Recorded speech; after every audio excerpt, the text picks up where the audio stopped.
오늘 우리에게 주시는 하나님의 말씀은 구약 성경 이사야 9장 6절과 7절의 말씀입니다.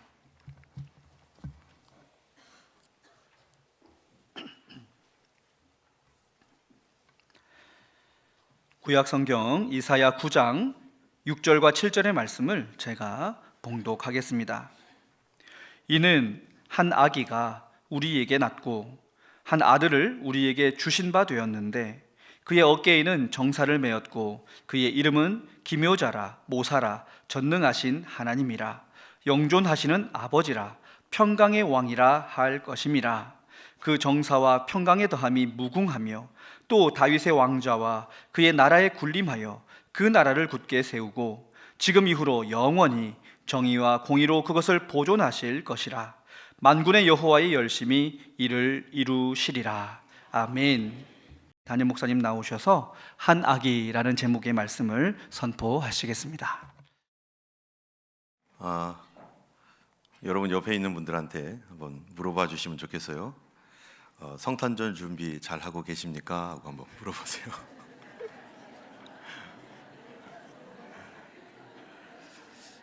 우리는 지난주에 성탄절을 10일 앞두고서 서로 화목하고 라고 하는 제목으로 말씀을 나눴는데 무엇이든지 잘 준비가 되면 크게 승리하고 성공하게 되어 있습니다. 준비가 되지 않은 상태에서 새롭게 시작하면 여전히 마찬가지로 꼬여 있는 상태, 엉클어져 있는 상태로 돌아갈 수밖에 없는 것이죠. 영적인 일도 잘 준비되어지면 그것이 새로운 시작을 위해서 하나님께서 일할 수 있는 길을 열어주시고 그런 공간을 마련해 주시는 것입니다. 모든 일은 하나씩 차근차근 풀어나가고 그럴 때 결국에는 끝이 보이게 되는 거죠. 천리길도 한 걸음부터라고 하는 것처럼 하나씩 풀어나가다 보면은 결국에는 모든 것이 하나님 은혜 안에서 이루어집니다. 우리는 가끔 가다 보면은 어떤 사람들이 기도에 큰 응답을 받았고 갑작스러운 하나님의 은혜를 받았다라고 하는 그러한 그 얘기를 듣는 경우도 있어요. 그렇지만은 사실 알고 보면은 그분이 갑작스럽게 은혜를 받은 게 절대 아닙니다. 그 전에 뭐가 있었을까요? 이미 다 그 전부터 그거를 위해서 쭉 기도하고 하나님 앞에 순종하고 했던 우리가 보지 못하는 곳에서 무슨 일이 있었기 때문이죠. 또 그분은 별로 준비가 안 돼 있었어도 또 그분을 위해서 누군가가 알지도 못하는 사이에 기도하고 하나님의 은혜를 구했을 때 그것 때문에 하나님의 갑작스러운 은혜도 임하는 것입니다. 절대 어떤 일도 갑자기 뻥 그렇게 터지지 않는 것이죠. 오늘 우리는 한 아기로 오신 예수님에 대해서 같이 말씀을 나누는데 도대체 예수님은 왜 아기로 오셨을까? 어른으로 오셔가지고 짠 나타나가지고 힘있게 막 우레와 번개와 내성과 함께 예수님이 나타나셨으면은 모든 사람들이 다 알 거 아니겠어요? 그러면 와, 저분이 정말 하나님의 아들이구나 이렇게 할 텐데 하나님은 그렇게 하지 않았습니다. 어른으로 오신 것이 아니라 아기로 왔어요. 여러분, 왜 하나님은 아기로 오셨는가? 그거를 통해서 우리는 하나님의 성품을 알 수 있고 이 자연의 섭리도 알게 됩니다.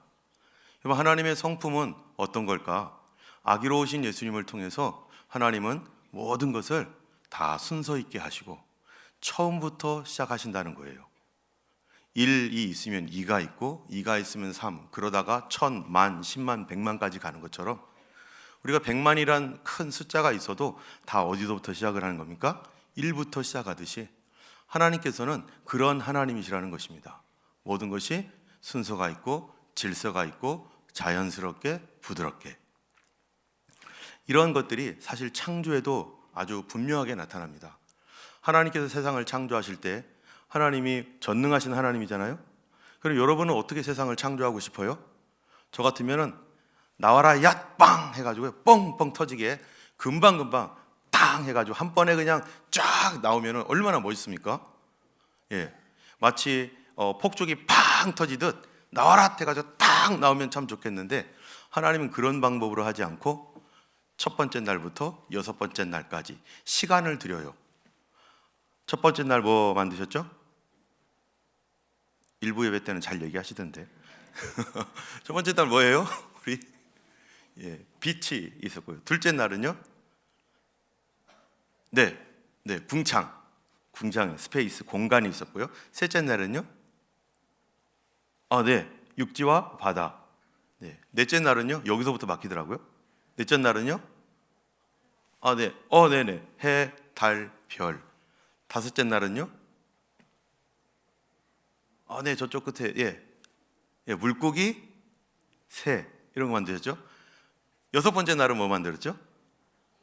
사람과 동물과 사람 이렇게 만드셨습니다.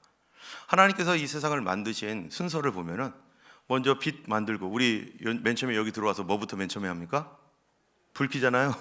불 딱 켜고 그 다음에 의자 쫙 갖다 놓은 다음에 앉으세요 이러는 것처럼 하나님께서 처음부터 순서를 다 정해가지고 하나씩 하면서 세상을 만들고 그 위에 하나씩 채워 넣는 방식으로 하나님께서 세상을 만드셨을 때 갑작스럽게 뭔가를 막 뒤집고 막 이런 게 아니라 순서대로 그대로 나간 것입니다. 이게 바로 하나님의 성품이죠. 하나님의 성품은 구원의 역사에서도 마찬가지로 나타나요. 우리가 인간이 하나님의 창조된 그러한 그 귀한 존재로서 이 세상에 하나님 형상을 닮아 태어났는데, 그런데 인간이 타락했습니다. 타락하자마자 어떻습니까? 우리는 아이들이 어떻게 되면은 막 부모님은 재빠르게 달려가 가지고 막 어떻게 막 하고 싶잖아요. 근데 하나님께서 인간이 타락했었을 때 하나님이 짠 나타나 가지고 막 그냥 그거를 다 뭐 어떻게 했느냐, 그런 게 아니에요. 하나님 어떻게 합니까? 인간이 타락하자마자 하나님께서 앞으로 너희들을 구원할 자를 보내주겠다라고 하는 예고를 해요. 그래서 준비를 시킵니다. 하나님이 이제 처음부터, 우리 지난주에 얘기했죠? 하나님 뭐부터 보낸다고요? 말씀부터 보내듯이 하나씩 준비를 시켜요. 몇 년 동안 준비했습니까? 수천 년을 준비하죠. 그래서 창세기 3장 15절에는 뭐라고 말을 하냐면요, 여자의 후손은 마귀, 뱀의 머리를 상하게 할 것이다 해가지고 바로 여자의 후손이 올 것이다. 그 뱀 때문에 타락되었는데 이 뱀의 머리를 상하게 할 여자의 후손이 올 것이다 라고 하나님께서 먼저 말씀을 해놓습니다. 그러면 그 여자의 후손은 많은 사람들 중에서 나올 텐데, 그러면 도대체 어떤 가문에서 여자의 후손 중에 올 메시아가 올 것인가? 또 하나님은 그것을 누구를 선택했냐면 아브라함을 선택했어요. 창세기 12장 3절에 보면요, 아브라함에게 하나님께서 내가 내게 복을 주어서 내 이름을 창대하게 하는데 너로 큰 민족을 이루게 할 것이다. 근데 여기서 큰 민족, 네가 복이 될 것이고 큰 민족이 될 것이다 라고 하는 것을 통해서 하나님은 바로 아브라함의 후손 중에서 나오게 할 거다. 또 조금 더 구체적으로 얘기를 해주시죠. 그래서 아브라함의 그 씨가 있는데 씨들이 아니라 씨 단수형을 사용해서 바로 그가 메시아다라는 것을 보여줍니다. 또 그 아브라함의 후손 중에서 도대체 그분은 또 구체적으로 조금 더 말씀하시는데, 사무엘상에 보면은요, 사무엘하 7장 13절에 그분은 누구인가? 이 본문 말씀은 다윗이 하나님께 성전을 건축해 드리겠다라고 그렇게 고백한 다음에 하나님께서 다윗에게 주신 약속의 메시지예요. 네가 나를 위해서 집을 지어주겠느니? 아니야, 내가 너를 위해서 집을 지어주겠다. 그러면서 내 후손 중에 어떤 사람이죠? 그 사람이 내 이름을 위하여 그가 집을 건축할 것이다, 하나님의 성전을. 사실 이거의 구체적인 사람은 솔로몬이죠. 그런데 여기가 솔로몬에서 끝나는 게 아니라 거기 그 다음 말씀 때문에 이게 솔로몬이 아니에요. 나는 그의 나라 왕위를 영원히 견고하게 하리라. 영원한 나라, 영원한 나라를 다스릴 분은 영원하셔야 될 거 아니겠어요? 그래서 그의 나라의 왕이 바로 다윗의 위를 영원토록 그 위에 앉아서 영원토록 다스릴 분, 그라고 해서 조금 더 구체적으로 말씀하십니다. 그래서 여러분 마태복음 1장 1절 다 외우시잖아요. 또 성가대 여기 1장 1절 다 외우고 성가대 쓰셨잖아요, 그죠? 예, 외우지 못하면 성가대 못 씁니다. 성경. 그게 뭡니까? 아브라함과 다윗의 자손 예수 그리스도의 세계라. 아브라함, 다윗, 그분이 바로 예수 그리스도를 오게 하시는 하나의 하나님의 라인으로 그들을 선택했습니다. 그래서 하나님은 이렇게 수천 년을 준비시키고 예수님을 이 땅에 보내주셨죠. 그래서 사람들은 그분이 누굴까? 도대체 메시아가 온다는데 그분은 어떤 분일까? 늘 궁금해하면서 그분이 빨리 왔으면 좋겠다. 그래서요, 선지자들을 통해서도 계속 말씀하십니다. 그 중에 오늘 본문이 있는 이사야도 그 말씀 중에 하나고, 또 미가라는 선지자가 또 좀 더 그분이 어디서 태어날지를 좀 더 구체적으로 얘기를 해요. 미가서 5장 2절에 보면은 베들레헴 에브라다야, 내게서 이스라엘을 다스릴 자가 나올 것이다. 그의 근본은 상고의 태초 영원에 있느니라. 여러분, 이게 사람입니까? 아니죠. 바로 그분이 하나님의 아들이시다. 베들레헴에서 태어날 것이다 라고 그렇게 예고까지 하셔서 하나님께서 지금 뭐로 하시냐면 예수님이 오실 길을 지금 계속 하나, 둘, 셋, 좀 더 구체적으로 점점 이루어 가시는, 그래서 처음부터 시작을 해서 이렇게 이루어 가시는 그런 역사를 이루셨습니다.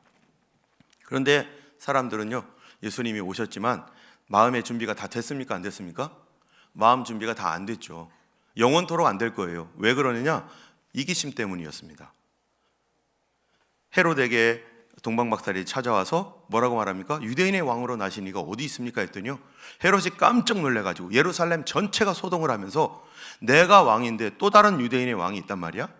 그분이 메시아고 하나님의 아들인데 헤롯은 자기가 있는 왕위를 버티기 위해서, 절대로 물러나지 않기 위해서 어떤 결정을 내려요? 하나님의 아들이라도 내가 죽여버려야 돼. 그가 메시아, 오래전부터 예고된 메시아라도 내가 죽여버릴 거야. 여러분, 신앙생활 하면서요, 믿음 생활하다가 하나님의 뜻이 이거라는 것이 알게 되었을 때 내 마음이 안 들면 어떡합니까? 사람들, 하나님 뜻에 순종합니까? 하나님, 제가 내려가야죠, 저는 뒤로 가야죠, 이렇게 말합니까? 아니면 아니, 여기가 내 자리인데 하나님도 안 돼요, 하나님도 이 자리를 건들 수 없어요 하고서 딱 바리케이트 칩니까? 바로 헤롯은 그렇게 했다는 것입니다. 그 당시에 기득권들은 다 그렇게 해버렸었습니다. 그러나 그들이 준비가 됐건 안 됐건 하나님은 어떻게 하셨어요? 지금까지 뭐 했어요? 하나님은 다 준비하셨어요. 다시 옆에 분한테 물어보세요. 성탄절 맞을 준비하셨나요?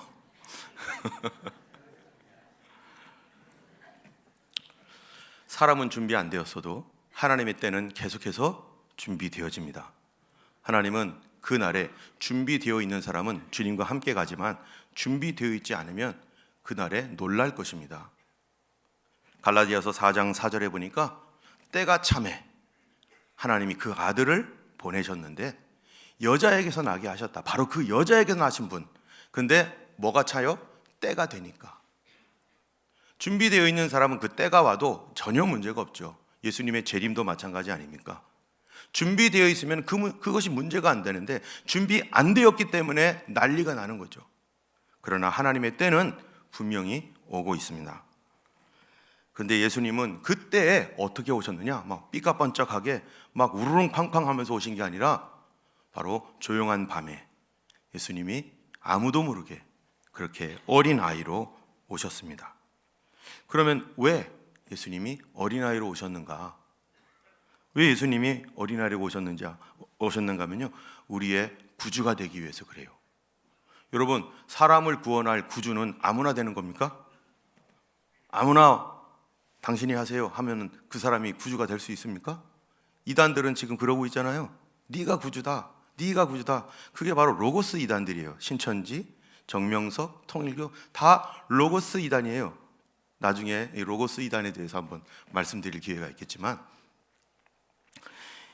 여러분, 오늘날은 아무나 어떠한 일을 못합니다. 다 자격증이 필요하죠. 오늘날 자격증 시대입니다. 여러분, 자격증을 따기 위해서 어떻게 해야 돼요? 처음에는 운전면허 따기 위해서 어떻게 하죠? 필기시험부터 보잖아요. 필기시험 다 보고서 합격해야 돼요, 이거. 그런 다음에 실기시험 봅니다. 그리고 실기시험도 몇 번 떨어지는 사람이 있어요. 그 실기시험을 하여튼간 떨어지면 또 보고 해서 그렇게 시험을 합격해야 그 다음에 뭐를 가질 수 있어요? 자격증을 갖는데, 그 자격증은 뭡니까? 당신은 그럴 만한 자격이 있는 실력자가 되었습니다. 실력이 있어야 되는 거죠. 만약에 실력도 없는 사람인데 자격증 함부로 주면 안 되는 거죠. 예를 들어서 국회의원이 나 국회의원이니까 나 운전면허 없는데 당장 내놓으시오. 이게 뭐 하는 사람이에요? 이게 도둑놈이죠. 사기꾼이죠. 그러면은 자기 힘으로 이거 내놓으라고. 자기는 뭐도 안 되는데, 다 과정도 거치지 않고 실력도 안 되는데, 어떤 권력자가 나 그런 자격 실력도 없지만 당장 내놓으라고. 그런 거는 그런 불법이죠. 마찬가지로 사람을 구원할 자, 사람을 구원할 구세주는 어떤 사람이어야 되는가? 여러분, 기계를 고치는 사람 있잖아요. 기술자. 뭐에 대해서 잘 알아야 돼요? 기계에 대해서 잘 알아야 됩니다. 기계도 모르는 사람이 만지면 더 문제가 되죠. 그러면 사람을 구원하려면 뭐 해야 돼요? 사람을 좀 알아야 될 거 아니겠어요? 사람을 잘 알아야죠. 그것이 진짜 실력이죠. 사람을 알려면은 내가 뭐가 돼봐야 돼요? 사람이 돼봐야 될 거 아니겠어요? 그 사람이 아플 때 어떤지, 힘들 때 어떤지, 그 감정이 어떤지, 죽음을 맞이할 때 어떤 고통들이 있는지 사람만 느끼잖아요. 여러분, 하나님이 세상을 창조하셨습니다. 하나님은 온 우주를 창조하신 하나님이지만 하나님이 되어보지 않은 것이 있었어요. 뭘까요? 사람이 안 되어봤습니다. 사람이 되어보지 않은 하나님이 어떻게 사람을 압니까? 사람을 만드셨죠? 사람을 만들어서 사람이 움직이게 하고 그 코에 생기를 불어넣게 했지만 사람은 아니잖아요, 하나님이. 그들을 100% 이해할 수 있을까? 멀리 계셔서 나의 모습들을 바라보면서 팔짱 끼면서 이렇게 볼 수는 있겠죠. 여러분, 어떤 분이 요번에 이제 신방을 해보니까 성도님들 중에 많이 몸이 아프신 분들이 여러 분 계시더라고요. 그래서 앉을 때마다 아이고 어디를 가시려고 하는지 아이고 뭐 이러면서 막 앉으세요. 어디 가지 마시고 여기 앉으시라고 했더니 계속 아이고. 그래서 할 수 없이 의자에 앉고 저는 바닥에 앉아서 예배를 드렸어요. 제가 아는 분이 무릎을 수술을 했는데요. 무릎 수술하기 전에 이분은 운동도 하신 분이었어요.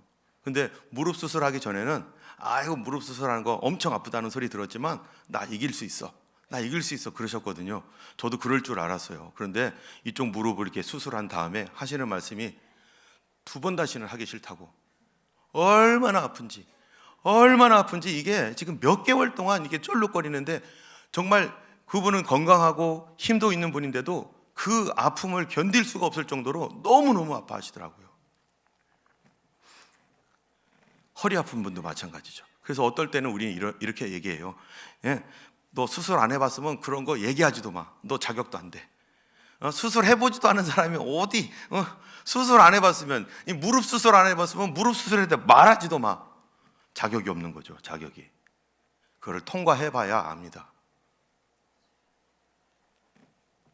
저는 청소를 한 적이 있었어요. 목사가 되어서 청소를 해야 되는 일이 생겼습니다. 그래가지고 청소를 하면요, 저기 학교 청소, 또 회사, 또 집, 이런 청소를 하게 됐었어요. 학교 청소하면 제 아내랑 같이 가가지고 청소를 하면은 그 화장실을 이제 다 닦아야 되거든요. 그러면 화장실에 어린애들이요, 얼마나 개구진지 DDONG를 벽에다 막 쳐바르고 그거 가지고 장난쳐놓고 있는 거예요. 그러면은 그거 어떻게 해야 돼요? 다 닦아야 돼요. 그러면서 주님, 제가 어떻게 하다가 이렇게까지 해야 됩니까? 이거 왜 해야 됩니까? 너무 힘듭니다. 그랬는데 제가 목회하면서 어떤 분들을 목회하게 되었을까요? 다 청소하시는 분들이 많았어요. 그분들이 못 배워서 청소하신 게 아닙니다. 거기에 다 엘리트예요. 한국 대학교 다 나왔고요, 좋은 대학교 나오신 분들이었어요. 그런데 그 외국에서 살다 보니까 또 다른 어떤 기술이 마땅치 않으니까 그 청소를 해야 되는 거예요. 그런데 어떤 분은요, 제가 청소를 한 줄 모르고 목사님 청소도 안 해보셨잖아요. 저 청소 해봤는데요. 저도 똥 닦아봤고 한 번은 이거 백큐ම් 클리너를 하도 오랫동안 이렇게 엥 하다 보니까 여기에 이제 미세한 진동에 의해서 이쪽에 있는 인대가 문제가 생기더라고요. 그래가지고 이 손가락이 구부러지질 않는 거예요. 그러니까 구부러지지 않는 이거 큰일 났다. 이거 이거 불구자 되는 거 아닌가 해가지고 뭐 맨날. 그런데 그 청소를 몇 개월 동안 딱 놓으니까 이게 되는 거예요. 할렐루야. 안 그랬으면요 이거 이렇게 해야 됐어요. 성도들을 케어하고 그분들을 돌볼 자격, 하나님께서 저를 청소시켰어요. 그런 분들을 이해하고 그런 분들이 얼마나 어떤 마음으로 하고 있는지 하다 보면 막 청소 반장님이 막 뭐라고 그래요. 그럼 또 네 알겠습니다. 다시 고치러 가기도 하고 그러한 것들을 하면서 성도님들이요, 우리 목사님도 나처럼 청소했구나. 그러니까 할 말이 있는 거예요. 제가 이렇게 보면은 가끔가다 이렇게 보면은 하나님께서 특별히 주의 종들은요 여러 가지 시키시더라고요. 어려운 일 더 많이 시키셔요. 왜냐하면은 그 교회의 성도님들이 그런 분들이 있거든요. 아프기도 하고 어려운 일을 겪기도 하고. 바로 하나님은 우리가 되기 위해서, 내가 되기 위해서 그분이 모든 하늘의 영광을 다 내려놓고 이 땅에 그렇게 오셨습니다. 그러니까 우리가 예수님께 말할 수 있는 거죠. 예수님, 우리가 얼마나 아픈지 모르시잖아요. 예수님은 하나님이셨잖아요. 늘 우리가 얼마나 괴로운지, 이런 상태에서 우리가 어떻게 해야 될지, 얼마나 힘든지 예수님은 안 느껴보셨잖아요. 근데 예수님이 사람이 되셨다는 거예요. 우리의 모든 것을 느끼고 그분이 다 통과하기 위하여. 빌립보서 2장 6절에서 8절에 보면은 그는 근본 하나님의 누구예요? 본체라는 거예요. 그분이 하나님이다. 근데 하나님과 동등됨으로 여길 것으로 취하지 아니하시고 자기를 비어서 종의 형체, 사람의 형체를 가지사 사람들과 같이 되었다는 거예요. 그리고 사람의 모양으로 나타나시고 자기를 낮추시고 게다가 죽기까지 복종하셨다. 예수님은 나의 구주가 되기 위하여 안 해도 되는데 나를 구원하기 위하여 이 땅에 사람으로 나의 구주를 위해, 나의 구주가 되기 위해서 모든 특권을 내려놓았습니다. 그래서 예수님은 유년기, 아기가 있었고 유년기, 청소년기, 청년기, 장년기 다 겪으면서 내가 겪었던 그 고난과 어려움, 그리고 나의 몸의 변화, 이 모든 것들을 주님이 알까요 모를까요? 다 아시죠. 그러니까 그분이 나를 구원할 자격이 있는 것입니다. 제가 한번 2000년에 중국으로 선교를 갔었는데요, 중국으로 선교 가기 전에는 중국에 가면은 음식 좋은 거, 아주 맛있는 거, 짜장면, 짬뽕, 탕수육 내가 그냥 실컷 먹을 수 있겠다 그러면서 갔어요. 근데 막상 중국 가니까 그런 건 하나도 없고 이게 지금 무슨 국물인지도 모르겠는, 거기에 뭐가 들어갔을까, 오묘한 맛이 나는 국물에다가 막 이렇게 막 음식이 나오는데 제가 거기서 도저히 음식이 안 맞아가지고 어렵더라고요. 게다가 제가 티엔진, 천진에 있는 이 마을 중에 어디를 갔냐면은 거지 마을을 들어갔어요. 거지 마을을 들어갔는데 거기에 사람들이 하루에 일당이 얼마냐? 1원이에요. 1원. 중국 돈 1원. 근데 그 당시에 중국 공항을 이용하는 공항 이용료가 99원이었어요. 그러면은 이분들은 100일을 일해야지 공항 이용료 겨우 버는 건데 그것도 안 쓰고 안 먹고 그런 곳에서 살다 보니까 정말 나 중국은 못 가 포기했어요. 난 중국 선교 못 하겠다 할 정도로. 그런데 한국에서 중국에 가서 사는 것도 이렇게 적응하기 어려운데 하나님으로서 하나님 나라의 그 왕으로 계신 우리 예수님께서 이 땅의 모든 것, 자기를 비워 종의 형체를 가져서 이 땅에 오셔서 살 때 만약에 예수님이요, 나 이 땅 적응 못 하겠다 해가지고요, 만약에 예수님이 나 그만할래 이랬으면 어떻게 했을까요? 우리 여기 있지도 못하는 거죠. 근데 주님이 그거를 다 통과하셨습니다. 하나님은 사람이 되기 위한 모든 과정을 그대로 통과하시면서 우리가 겪는 모든 것들을 겪었지만 그분은 우리랑 다릅니다. 여러분, 이 피아노가 있는데 피아노를 고칠 수는 없잖아요. 피아노 스스로가 누군가가 만든 분이 고쳐야 되는데, 주님은 사람으로 와서 우리랑 똑같이 모든 걸 했지만 우리를 고칠 자격이 있는 분이라면 우리랑 같으면 안 되잖아요. 그래서 히브리서 4장 15절에 이렇게 말합니다. 조금 글자가 좀 작아서 죄송해요. 제가 좀 크게 하려고 애를 썼는데 아직은 좀 작으니까 이해를 해주세요. 우리 한번 읽어보겠습니다. 시작. 우리에게 있는 대제사장은 우리의 연약함을 동정하지 못하실 리가 아니요 모든 일에 우리와 똑같이 시험을 받으신 이로되 죄는 없으시니라. 우리의 연약함을 알아주지 못할 뿐이 아니라는 거예요. 다 주님도 겪었다는 거예요. 그런데 모든 일에 우리랑 똑같이 시험을 받았어요. 음식이 안 맞을 수 있잖아요. 또 어떤 때는 짜증이 날 수도 있고요. 어쩔 때는 아프기도 하고 우울하기도 하고 힘들고, 이거 우리 모두 겪고 있는 어떤 이런 것들. 그런데 우리는 이런 일들이 있을 때 막 짜증을 내고 뭐 분노를 하고, 우리의 반응은 어떻습니까? 막 죄로 반응하잖아요. 네가 그랬어? 그럼 내가 두고 봐. 내가 이렇게 할 거야 하면서 우리는 막 원수를 갖겠다고 하고, 막 이런 내가 불편하고 손해보고 억울한 일을 당할 때 막 우리는 막 그렇게 하고, 누가 내 멱살을 잡으면 막 울그락 하면서 막 이러는 것이 우리인데, 그래서 우리는 이 죄성을 가지고 반응하다 보니까 죄가 부닥치다 보면 폭발하게 되고, 폭발하면 너 죽고 나 죽고 하면서 막 이렇게 뛰고 난리가 치는데, 근데 예수님은 우리의 구주로 오셔서 그분은 우리랑 똑같은 것들을 당했지만 그분은 죄로 반응합니까? 죄는 없으시니라. 그가 나를 욕을 하건 뭐를 어떻게 하시건 주님은 죄로 반응하지 않고 사랑으로 받아주시고, 주님은 믿음으로 반응하고. 여러분, 이 세상 살면서 반응 때문에 문제가 생기는 거 아니겠어요? 무슨 일이 있을 때, 얼마 전에 제가 머리를 깎으러 갔는데요. 이거 그래서 깎은 거거든요. 그런데 제가 좋지 않은 습관이 하나가 있어요. 이 흰머리가 여기 있어가지고 제가 이렇게 흰머리를 이렇게 옛날에 이거 보기 싫어해가지고 뺐거든요. 그러다 보니까 여기 약간 이렇게 흰머리가 너무 많아가지고 이제는 어떻게 해야 될지도 모르는데, 근데 제 아내가 머리 깎는데 우리 목사님이 여기 뽑아가지고 흰머리 났으니까 약간 헝하니까 그거 알아서 해주세요, 이렇게 이제 미용사한테 얘기해 주는 거예요. 저는 그때 막 화가 나더라고요. 아니 왜 그런 얘기를 미용사한테 하는 거야? 그게 뭐 중요한 얘기라고. 그래가지고요 막 이렇게 하는데, 이렇게 하고 있는데 한 1분쯤 지나니까 아직 화가 안 가라앉는 거예요.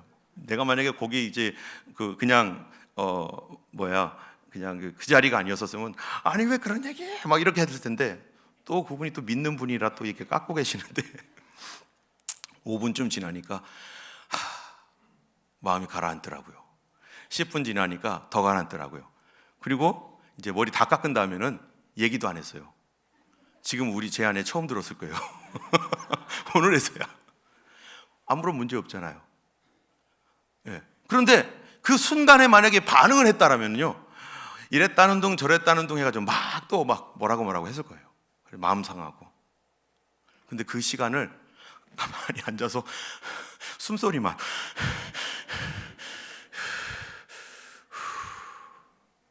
여러분, 좋은 반응을 할 때 좋은 반응이 나타납니다.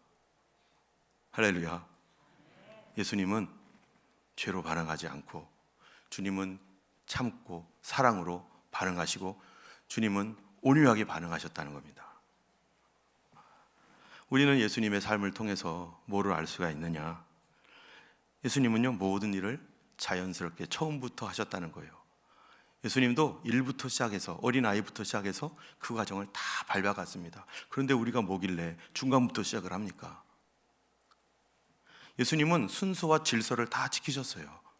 우리가 살아가면서 교회 일이나 집안일이나 모든 세상 일이요, 다 순서 있게, 질서 있게, 시간이 좀 걸리더라도 제대로 가는 것이 중요한 거잖아요.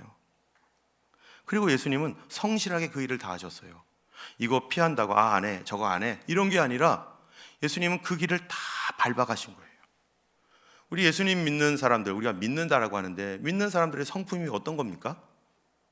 바로 그런 거 아니겠어요? 우리가 예수님을 닮기를 원하고 예수님의 제자가 된다라고 하는데, 그럼 우리의 성품은 뭐가 돼야 되는 거예요? 그래서 이것 가지고 우리가 기도해야 될 거 아니겠어요? 아까도 얘기한 것처럼 어떤 기적을 바라지만 기적을 우리가 기대한다면은 그 전에 뭐부터 해야 되는 거예요? 무릎 꿇고 기도부터 하는 거죠. 우리가 회복을 원합니다. 회복을 원한다면 뭐부터 시작을 해야 되는 거예요? 하나님 앞에 기도하는 데부터 시작을 하는 거죠. 그냥 내가 막 이런다고 되는 것이 아니잖아요. 제가 우리 교회에 왔지만 저도 예전에 다 아시는 분들도 많고 그렇지만은요, 왔다고 해서 제가 다 합니까? 내가 막 이렇게 저렇게 막 다 할 수도 없어요. 어떨 때는요, 하다가 보면은 아우 괜히 이렇게 했다 이런 말 하지 말걸, 또는 아우 이렇게 갔으면 더 좋았을 텐데, 이런 것들도 있어요. 그러나 모르니까, 다 우리 교회 전체를 파악을 못했으니까 아직도. 그러나 처음부터 어쨌든 이렇게 걸어가면서 실수도 하면서 걸어가다 보면은 하나님의 인도를 받아가면은 분명히 하나님이 원하시는 곳으로 이끌어 갈 것입니다. 그를 위해서 우리가 기도하는 거죠. 여러분들이 제가 왔다고 해서 갑자기 뭐 폭발적인 부흥이 일어나 그러진 않잖아요. 여기도 다 저도 처음부터 밟아가야 되는 거예요. 모르면 물어봐야 되고. 내년도 우리가 어떻게 주님의 일을 하며 우리 가정과 우리 교회는 어떻게 갈 것인가. 제가 볼 때 가장 중요한 것은요, 기도가 다시 시작돼야 됩니다. 여러분, 오늘 아침에 여기 오실 때 따뜻했잖아요. 그런데 따뜻하기 위해서 미리 보일러 다 틀어놨으니까, 그러니까 여기 따뜻하게 있는 것이죠. 근데 보일러가 틀어있지 않은 상태에서 여기 오면은요, 어떻습니까? 막 추워요. 근데 어떤 모임에 혼자 거기 가 있으면 덜덜덜 떨지만 2사람, 3사람, 10사람, 100사람 그렇게 오면 어떨까요? 그 주변이, 그 사람들의 온도에 의해서 약간 훈훈해요. 1000사람 오면 어때요? 1000사람 더 훈훈해가지고요, 이제는 따뜻해가지고 옷을, 외투를 벗어도 되죠. 그럼 기도는 무엇과 같습니까? 36.5도 되는 사람들이 100명, 1000명 모이면 여기가 보일러 안 틀어도 훈훈해지는 것처럼, 바로 기도는 하나님의 영이 여기에 역사하셔야 되는데, 성령님 역사하셔야 되는데, 주님의 은혜가 이곳에 임하게 하는, 따뜻하게 임하게 하는 가장 기초적인 바로 워밍업, 그게 바로 기도입니다. 하나님이 기도하는 사람을 뜨겁게 하시고, 기도하는 사람을 용서하시고, 기도하는 사람에게 은혜를 베풀어 주시고, 그런 사람들이 1사람, 2사람, 3사람, 4사람 기도하면서 은혜 받을 때, 여러분, 그렇게 하나님이 움직이시는 것이지 어느 날 갑자기 뻥 해가지고요 다 뒤집어져 가지고 그러지 않습니다. 처음에 뭐부터 시작해야 돼요? 기도하는 거죠. 오늘 아침에 여기 왔었을 때 불이 다 꺼져 있었을 거예요. 그럼 여기에다가 여러분 조그만 불 하나 갖고 있었다고 해보세요. 조그만 불, 혼자 불을 하나 밝히고서 여기 있으면요 별로 이렇게 화나지 않습니다. 근데 2사람, 3사람, 100사람, 1000사람이 오면 어떻게 했어요? 여기요, 이거보다 더 화날 겁니다. 작은 불이. 우리는 기도의 불을 다시 시작해야 되고, 기도의 은혜로 다시 들어와야 됩니다. 여기서부터 시작되는 거죠. 교회가 더욱 따뜻해지고 영적으로 회복되려면 우리가 다시 기도해야 됩니다. 그래서 우리 새벽에도 나와서 기도해야 돼요. 새벽에 지금 많이 나오세요. 예, 그 빈자리가 없을 정도로 꽉 찼으면 좋겠습니다. 옆에 분한테 인사해 주세요. 준비 잘하고 계시죠? 새벽에 좀 나오세요. 새벽에 나와서 우리가 기도를 힘있게 하고 하나님의 은혜를, 부흥을 우리가 경험하기 원합니다. 금요 기도에도 우리가 회복돼야 되잖아요. 그리고 주중에도 기도가 회복돼야 됩니다. 우리가 함께 기도하는 그거를 통해서 우리가 움직일 때 하나님이 움직이지 못할 수도 있어요. 내가 하도 움직여가지고. 근데 우리가 기도할 때 하나님이 움직여 주십니다. 뭐든지 기초가 튼튼해야 됩니다. 다시 시작할 때도 다시 기초를 놔야 돼요. 우리 교회는 예수님께서 제자들을 이제 떠나서 승천하셨을 때 예수님의 제일 먼저 하신 말씀이 뭐죠? 너희는 예루살렘을 떠나지 말고 아버지의 약속하신 것을 기다려라. 너희는 몇 날이 못 되어 성령을 받을 것이다. 성령님이죠. 그런데 그 성령님의 역사를 통해서 기초가 놓여지기 위해서 그들이 했던 건 뭡니까? 120명의 성도들이 마가다락방에 모여가지고 그들이 뭐부터 했어요? 기도했습니다. 교회의 기초는 기도에 있습니다. 기도를 통해서 성령의 역사가 임하고, 성령의 역사가 임하니까 사람들이 밖으로 나가지 말라고 해도 나가서 복음을 전하게 되고, 거기가 3,000명, 5,000명의 부흥이 일어났던 거예요.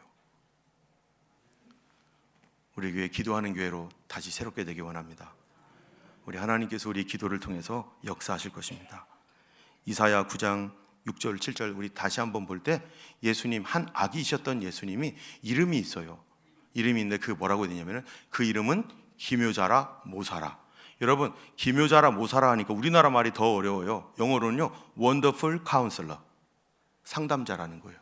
여러분, 상담은 누가 해줍니까? 그 일을 다 겪어본 사람은 상담해 줄 수 있어요. 그 일을 겪어본 사람이 상담해 주지 겪어보지도 않고 어떻게 상담해요? 우리 주님은 사람의 길을 다 겪은 상담자입니다. 지혜로운 상담자. 그분은 전능하신 하나님이라. 여러분, 전능하신 하나님은 모든 것을 다 할 수 있지만, 그런데 우리 예수님은 어떤 하나님이신 거예요? 어떤 전능하신 하나님이죠? 무능해 보셨던 전능하신 하나님이에요. 사람들이 예수님을 끌어다가 십자가에 못 박아 죽이려고 할 때, 못을 박을 때도 손에 피를 흘리면서도 십자가에 묶여가지고 꼼짝달싹하지 못하는 그 예수님, 무능했던 예수님, 그분이 그 무능을 통과하시고 그리고 전능하신 하나님이 되었습니다. 우리가 무능할 때가 얼마나 많습니까? 그 무능할 때의 그 심정 누가 알아요? 옆에 분한테 얘기해 주세요. 당신이 알아요? 물어보세요. 예수님이 아십니다. 그렇기 때문에 예수님은 나의 무능을 도우실 수 있는 분이고, 내가 무능할 때 주님이 나에게 말씀하실 때 내가 그분의 말씀을 듣고 따라갈 수가 있는 거죠. 아, 이렇게 해야 되는 거군요, 주님. 지금 당장 그 문제가 해결 안 돼도 주님이 그래, 이렇게 해라, 이렇게 해라 할 때 우리가 그렇게 따라가면서 전능하신 하나님을 경험하게 됩니다. 왜? 주님은 무능해 보셨기 때문에 그 문제를 잘 알고 계시니까. 영존하시는 아버지다, 이렇게 말해요. 여러분, 영존하시는 아버지, 영원히 존재하시는 분, 죽음이 없잖아요. 근데 예수님은 어땠어요? 죽음을 맛보신 영존하신 아버지예요. 죽어본 예수님. 우리는 여기에 죽어본 분은 아무도 없을 겁니다. 근데 예수님은 죽어본 적이 있는 예수님이에요. 그래서 우리에게 영생을 주실 수 있는 분이고, 그리고 그 죽음의 고통과 아픔 속에 있는 그런 사람들을 충분히 위로할 수 있는 분이고, 그래서 우리는 그분 앞에 달려나갈 수 있는 거예요. 죽음의 위기 때, 고통의 때 주님 아시잖아요. 그때 주님께서 우리가 주님의 말씀을 들으려고 할 때 주님이 우리를 인도해 주십니다. 그런데 기도할 때 내 결론 다 내리고 이렇게 돼야 돼, 이렇게 돼야만 해 하고서 나가는 사람들은 주의 음성을 들을 수 없어요. 주님이 안 계시다고 생각합니다. 아닙니다. 주님은 그 경험을 했기 때문에 어떻게 해야 되는지 아시는 하나님이세요. 그래서 주님 어떻게 할까요? 라고 하는 듣는 마음으로 나갈 때 하나님의 인도함을 받을 수가 있는 것입니다. 주님은 평강의 왕이라, 이렇게 말해요. 예수님이 태어난 그때는요 로마가 지배했던 시대입니다. 전쟁이 판을 치고 있는 시대고 전쟁처럼 살았던 시대예요. 가난하고 힘들고 어렵고 평강이 없었습니다. 사람들이 늘 압제에 세금에 시달리고, 그러한 곳에서 사셨던 예수님이, 그 전쟁과 같은 것들을 다 경험하신 예수님이 누구시라고요? 평화의 왕이라는 거예요. 우리가 힘들고 어려운 그런 삶을 살고 있고 1년을 전쟁처럼 살았던 사람들도 있을 것입니다. 그 주님이 알까요, 모를까요? 그걸 알고 계십니다. 그렇기 때문에 주님은 나에게 말씀하실 자격이 있고 나의 구주가 되실 자격이 있는 거죠. 그래서 우리는 그분의 은혜의 보좌 앞에 담대히 나가서 엎드릴 수 있는 것입니다. 주님, 어떻게 하면 되죠? 주님도 아시잖아요. 어떻게 하면 될까요? 주님 다 겪으셨죠? 주님 도와주세요. 인도해 주세요. 듣는 마음으로 하나님께 나아가고 인도함을 받고자 주님께 나아갈 때 구하라 주실 것이고 찾으면 찾을 것이고 문을 두드리는 자에게 열릴 것이라. 우리 히브리서 2장 17절 18절 말씀을 우리 보면요, 그가 범사에 형제들과 같이 되심이 마땅하다, 우리와 같이 됐다는 거예요. 이는 하나님의 일에 자비하고 신실한 대제사장이 되어 백성의 죄를 속량하려 하심이라. 그분은 그가 시험을 받아서 고난을 당했은 즉 누구를 도와줘요? 우리를 도와주십니다. 여러분의 시험을 그가 왜요? 고난 받았으니까. 그것 때문에 고난을 통과했으니까. 이사야 48장 17절 말씀도 너희의 구속자시요 이스라엘의 거룩하신 이이신 여호와께서 이르시되 나는 너에게 어떻게 하도록 유익하게 가르친다. 나의 유익한 가르침을 너가 듣겠느냐? 아니면 너 고집대로 하려고 기도할 때도 고집 부리면서 기도할 것이냐? 너를 마땅히 행할 길로 인도하는 내 하나님 여호와라. 하나님은 목자이십니다. 우리가 가야 할 곳을 인도해 주기를 원하시는 분이세요. 앞에서 뭐가 번쩍번쩍 일어나가지고 팡팡 터져가지고 팍팍 대는 요술장이가 아니라 그분은 우리 곁에서 나와 함께, 그분도 걸음을 걸어가면서 나의 길을 걸어가면서 함께 가시는 하나님, 그분이 목자이시고 임마누엘 예수님이십니다. 우리는 내년도 이제 얼마 안 있으면 다가옵니다. 그 주님과 동행하시길 원합니다. 내 생각 내려놓고, 왜요? 주님이 다 알고 있어요. 내 고집 내려놓고 주님 날 인도해 주세요. 나와 함께 해주세요. 내가 인도함 받고 싶습니다. 주님 날 도와주세요. 그렇게 겸손하게 주님을 인정할 때, 나의 구원자로 그분이 자격 있다는 걸 인정하는 그 사람들에게, 그에게는 예수님의 오심이 기쁜 소식이 될 것이고 놀라운 하나님과의 동행을 경험하는 여러분 모두가 될 줄로 믿습니다. 기도하겠습니다. 이 시간 우리 여러분 잠깐 묵상하며 기도했으면 좋겠어요. 하나님 아버지, 나의 구원자가 되기 위해서 고난을 다 통과하신 예수님, 주여 내 어려움과 이 아픔을 주님께 내려놓습니다. 그리고 주님은 나의 구주이십니다. 내가 주님이 나의 구주이신 것을 인정합니다. 나를 도와주세요. 인도해 주세요. 어떻게 해야 될지 가르쳐 주세요. 주님을 의지합니다. 이 시간 잠시 묵상하며 나가겠습니다. 함께 기도하겠습니다. 할렐루야. 하나님 아버지 감사합니다. 우리 구주이신 예수 그리스도를 찬송합니다. 하나님 나라의 영광을 위해서 아버지 우리가 사는 것밖에 원합니다. 주님의 뜻이 이루어지시옵소서. 주님 내 고집 내려놓고 내 생각 내려놓고 주님 겸손히 주님의 인도하심을 위해서 엎드려 구하고 기도할 때 아버지 인도해 주셔서 주님의 길로 우리를 이끌어 주시옵시고 주와 동행했던 노아와 에녹처럼 오늘날 우리도 주님과 동행함으로 말미암은 하나님 그 목자 되신 주님을 따라가는 주님의 제자로 살게 하여 주옵소서. 성도들의 사정을 아시는 주여, 몸이 아픈 성도들이나 하나님 마음이 아픈 성도들이나 하나님 여러 문제 안에서 주께서 하시오니 주의 겸손히 엎드릴 때 가르쳐 주시고 인도하여 주시옵소서. 걸어가신 주님 감사합니다. 나의 구주이신 주님을 찬송합니다. 나의 구원자가 되기 위하여 사람의 모든 것을 겪으신 예수님, 그러나 하나님 죄 없으신 예수님께서 하나님 고난의 십자가까지 지시고 나의 구주가 되셨음을 감사드리며, 하나기로 오신 그 예수님, 나도 예수님처럼 겸손하게 처음부터 겸손한 마음으로 다시 시작할 수 있는 하나님 믿음이 되게 하여 주시고 성실하게 주님을 따라갈 수 있는 기도에 성실한 사람 되게 하여 주시옵소서. 예수 그리스도 이름으로 기도드렸습니다. 아멘. 이제는 우리 구주 예수 그리스도의 놀라우신 은혜와 하나님 아버지의 아들을 아기로 보내주신 그 큰 사랑과 성령님의 위로 인도 교통하심이 우리도 주님을 따르는 제자가 되기를 원하고 처음부터 주님 말씀 앞에 순종하는 하나님의 겸손한 주의 종들이 되기를 원하는 모든 주의 백성들 머리 위에 이제로부터 영원토록 함께 하시기를 간절히 축원하옵나이다. 아멘.